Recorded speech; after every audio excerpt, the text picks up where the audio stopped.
खुलुमबाय आं सिबि रानी ब्रह्म नोंथांमोनखौ आंनि एसबि बड' निउज चेनेलाव गासैखौबो बरायबावनाय थाबाय नोंथांमोननि थाखाय आं गोदान मोनसे भिडिअ लानानै फैबावबाय अन्नानै भिडिअखौ जोबजासिम नायलांदो उत्तराखन्डआव खुंजानाय 38थि नेशनेल गेम्स 2025आव बर' फिसाफोरनि देरहासारनाय क'क्राझार जिल्लानि सानमा ब्रह्मआ उसु गेलेनायाव सिलभार मेडेल देरहासारनो हादों बिथांजों लोगोसे क'क्राझार जिल्लानिनो दतमा मावराखरा गामिनि रुंसारि नरेन्द्र ब्रह्म आरो सभापति ब्रह्मनि फिसाज्ला ल'ख ब्रह्म बिथाङाबो कालारिपायाट्टु बादायलायनायाव ब्रन्जनि मेडेल देरहासारनो हादों क'क्राझार जिल्ला कालारिपायाट्टु एस'सिएशननिफ्राय नेहाथारि बिलु कुमार ब्रह्मनि दैदेननायाव आसामनि जानानै बाहागो लाहैदोंमोन ल'ख ब्रह्मआ बेयावनो बिथाङा ब्रन्जनि मेडेल देरहासारनो हादों ओजोंहाय उसु गेलेनायाव क'क्राझार जिल्लानिनो सानमा ब्रह्म बिथाङा सिलभार मेडेल देरहासारनो हादों बिथांमोनहा 38थि नेशनेल गेम्स 2025आव मेडेल देरहासार खालामनो हानानै आसामजों लोगोसे गासै बिटिसिनिनो गोग्गानायखौ लाबोनो हादों आरो बर' रायजो राजानि थाखाय गोग्गानायखौ लाबोनो हादों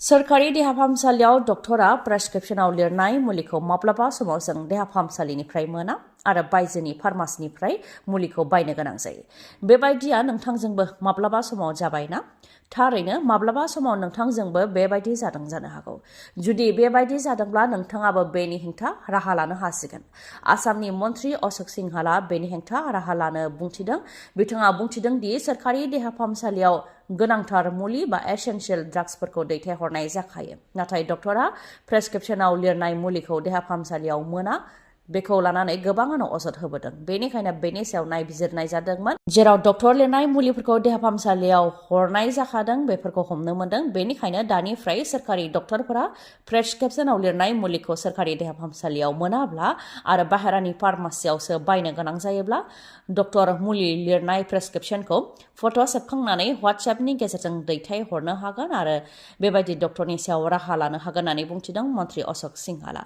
15 फेब्रुवारिनि गेजेरावनो डक्टरनि हेंथा राहा लानो थाखाय आयेनखौ लाबोनाय जागोन लोगोसे हेल्पलाइन नाम्बार आरो WhatsApp नाम्बारखौबो थाबैनो फोसावनानै होगोन जाहाथे हेल्पलाइन नाम्बार आरो WhatsApp नाम्बारनि गेजेरजों रायजो राजाफ्रा अजद होनो हायो होननानै बुंथियो मन्त्रि अशोक सिंहाला पेसेन्जार प्लेन आरो आर्मि हेलिकप्टारनि गेजेराव गोख्रोङै सौग्रावलायनाय जाथाय जादों गंनैबो एयारक्राफ्टआव थानाय पेसेन्जारफोर आरो क्रिउ मेम्बारफोर गासैखौबो थैनायनि सन्देह खालामदों दासिम सा 28नि गोथै देहाखौ बोखांनो हानाय जाबाय इउएसनि वाशिंटन डिसिनि रनाल्ड रिगान एयारपर्ट साखाथियाव जादों बे गिख्रंथाव जाथाया गंसे पेसेन्जार प्लेनआ गोजौआवनो इउएस आर्मि हेलिकप्टारजों क्रेश जादों आमेरिकान एयारलाइन्स रिजनेल पेसेन्जार जेट जेराव सा 64 दावबायारिफोरजों लोगोसे क्रिउ मेम्बारफोर दंमोन आरो इउएस आर्मि ब्लेक हक हेलिकप्टार जेराव 3 सल्जारफोर दंमोन बे मोननै एयारक्राफ्टनि गेजेराव गोख्रोङै सौग्रावलायदों आरो सौग्रावखांनायनि उनाव गोबां सोदोब होनानै अर जोंब्लावदों बेनि उनाव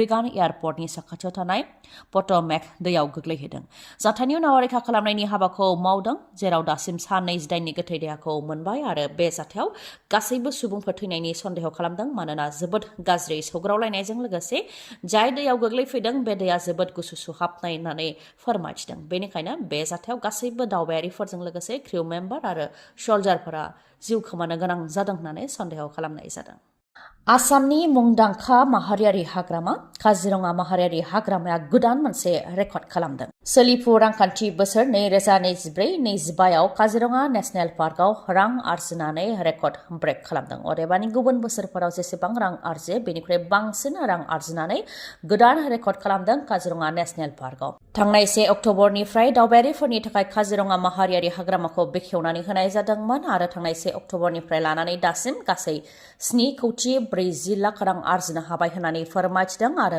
बे रांखान्थि बोसोराव बयनिख्रुइबो बांसिन दावबायारिफ्रानो काजिरङा माहारियारि हाग्रामायाव दावबायफैदों होननानै फोरमायथिदों गासै दासिम 2,90,000 दावबायारिफोर फैबाय बेनि मादाव 9,500आ गुबुननिफ्राय दावबायनो फैनायफोर होननानै फोरमायथिदों जायनाखि आरोबाव 2 दान दंबावो बेनिखायनो गोबां दावबायारिफोर फैबावगोन आरो गोबां रां आर्जिबावनो हागोनखौ आसा खालामो होननानै फोरमायथिदों अथ'रिटिनिफ्राय साख्रिनि फोसावथाय आसाम स्टेट स्कुल एडुकेशन बोर्डनिफ्राय साख्रिनि थाखाय हांख्रायहरदों। गुवाहाटीनि बामुनि मैदामाव थानाय आसाम स्टेट स्कुल एडुकेशन बोर्डआव एसिस्टेन्ट एकाडेमिक अफिसार बड'नि थाखाय एप्लिकेशन होनो हांख्रायहरदों। sabha.online.org आव थांनानै 15 फेब्रुवारिनि गेजेराव एप्लाइ खालामनो नांगोन। अनलाइन एप्लाइ खालामखांनायनि उनाव एप्लिकेशनखौ डाउनलड खालामनानै बेजों लोगोसे गोनां डकुमेन्ट आरो फिसखौ गुवाहाटी सेबा अफिसाव 20 फेब्रुवारिनि गेजेराव दैथायहरनो नांगोन। रोंगौथिया 55 जौखोन्दो लानानै बड'आव मास्टार डिग्री खालामनाय जानो नांगोन, लोगोसे बिएड बा एमएड थानाय जानो नांगोन। ग्रेजुएशनाव बड' लेंगुवेज थानाय जानो नांगोन आरो एसएसएलसी खौ बड' बिजोङाव उथ्रिसारनाय जानो नांगोन। पिएचडि थानायफोरखौ बांसिन खाबु होनाय जागोन होननानै मख'दों। 7 बोसोर टिचिं एक्सपिरियेन्स थानो नांगोन। 3 बोसोरा सोरखारि बा प्रभिन्सियेल सेकेन्डारि बा हायार सेकेन्डारियाव थानो नांगोन होननानै फोरमायथिदों आरो बैसोआ 1 जानुवारि 2022 आव 30 निफ्राय 50 बोसोर बैसोनि गेजेराव जानाय जानो नांगोन। गिबि खेबनि थाखाय क'क्राझार प्लेनेटरियामाव बिटिआरनि आइपिआर बिफाननि बानजायनायाव 6 शेड्युल ओनसोलखौ लानानै खौरांगिरिनि जथुम्मा खुंनाय जादों। बिटिआरनि 9 जिल्लानि खौरांगिरिफोरजों लोगोसे डिमा हासाव अट'नमास काउन्सिलनि मोनसे जिल्ला आरो कार्बि आंलं अट'नमास काउन्सिलनि 2 जिल्लानि खौरांगिरिफोरखौ लानानै जथुम्मा लानाय जादों, जेराव आसामनि आइपिआर बिफाननि मन्त्रि पीयूष हाजरिकाजों लोगोसे बिटिसिनि आइपिआर बिफाननि मावफुं सोद्रोमा डक्टर नीलत सरगियारि बिथाङाबो बाहागो लादों। बिटिआरनि 9 जिल्लानि खौरांगिरिफोर, डिमा हासाव अट'नमास काउन्सिलनि 1 जिल्लानि खौरांगिरि आरो कार्बि आंलं अट'नमास काउन्सिलनि 2 जिल्लानि खौरांगिरिफोरखौ लानानै समाजनि खामानि मावनानै माबोरैहाय समाजखौ गोजौ फारसे लांनो हायो बेनि सायाव सावरायनाय जादों होननानै फोरमायथिदों पीयूष हाजरिका बिथाङा। लोगोसे बुंथिबावदों दि सुबुं खुंथायखौ गोख्रों खालामनोब्ला मिडियाया गोख्रों जानो नांगोन। मिडिया गैयाब्ला राजखान्थिगिरिफोर, अफिसारफोर आरो मावथिफोरा खामानिखौ मोजां मावाबो जानो हागौ होननानै बुंथियो बिथाङा। ओजोंहाय खौरांगिरिफोरखौ लानानै जथुम्मा खुंनायावनो खौरांगिरिफोरनि थाखाय खालामनाय एरेन्जमेन्ट बा सामलायनायखौ मोजां मोनाखै खौरांगिरिफ्रा। बेलासिनि 3 रिंगासिमहालागैबो जेबो जानाय लोंनायनि राहा गैयैखौ लानानै खुद्रिदों खौरांगिरिफ्रा। दै लोंनो थाखाय दै बथलबो गैया होननानै खुद्रिदों आरो बिटिआर सरकारनि बे सामलायनायखौ लानानै खुद्रिदों। खायफा खौरांगिरिफ्रा बेखौबो अजद होदों दि सामलायग्राफोरानो खारदों आरो जानाय आदाराव अमा बेदरनिफ्राय लानानै गुबुन होदों, जाय गुबुन धोरोमनि खौरांगिरिफोरखौ दुखु मोनहोदों होननानैबो बुंथियो। 31 जानुवारिनि गेजेरावनो जायफोर दैदेनगिरिफ्रा बिपिएफनिफ्राय बिजाथि हास्थायो बिथांमोनहा आर'जलाइ होनो नांगोन होननानै हाग्रामा महिलारि बिथाङा बुंनायनि उनावनो साफानि उनाव साफा दैदेनगिरिफ्रा आर'ज बिलाइखौ गथायदों। फकिराग्राम बियाबनि थाखायबो डक्टर रेजाउल करिमा आर'ज बिलाइखौ गथायबाय। मैयानि सानाव बिपिएफ दोलोनि माखासे दैदेनगिरिफोरखौ लोगोआव लाफानानै आर'ज बिलाइखौ गथायबाय डक्टर रेजाउल करिमा। अरुप कुमार देनि हेंथा जुजिनो थाखाय आर'ज बिलाइखौ गथायदों होननानै फोरमायथिदों बिथाङा।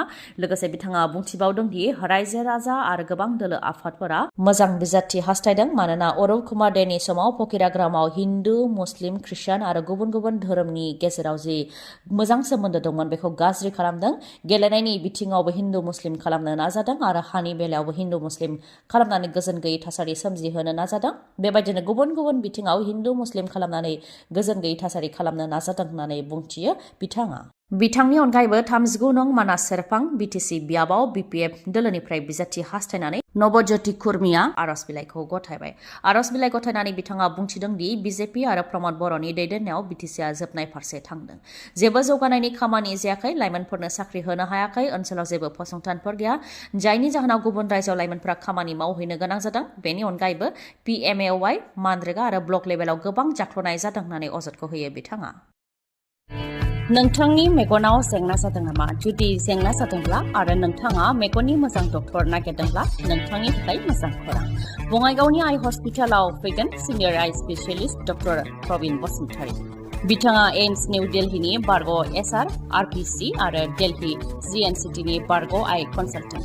डक्टर प्रबिन बसुमतारीनि अनगायैबो मेगननि डक्टर आशराफुल आलम आरो डक्टर मेघाली शर्माखौबो बङाइगावनि आइ हस्पिटालाव नोंथांमोनहा मोननो हागोन।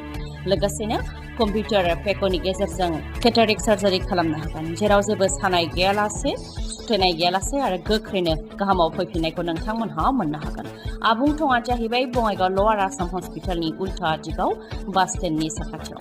फुंनि 10 रिंगानिफ्राय मोनाबिलि 7 रिंगासिम मेगननि डक्टरखौ मोननो हागोन बे बङाइगावनि आइ हस्पिटालाव। माबाफोर सुलुं लानो गोसो दंबावोबा नोंथांमोनहा 6900949900 बे नाम्बाराव खौरां लाहरनो हागोन। गोजोन्थों। दिनैनि भिडिअ एसेनोसै गाबोन आरो गोदान भिडिअजों लोगो मोनफिनबावगोन नोंथाङा दासिमबो आंनि चेनेलखौ साबस्क्राइब खालामाखैबा अन्नानै साबस्क्राइब खालामदो लोगोसे लाइक कमेन्ट आरो शेयार खालामनो दाबाव गोजोन्थों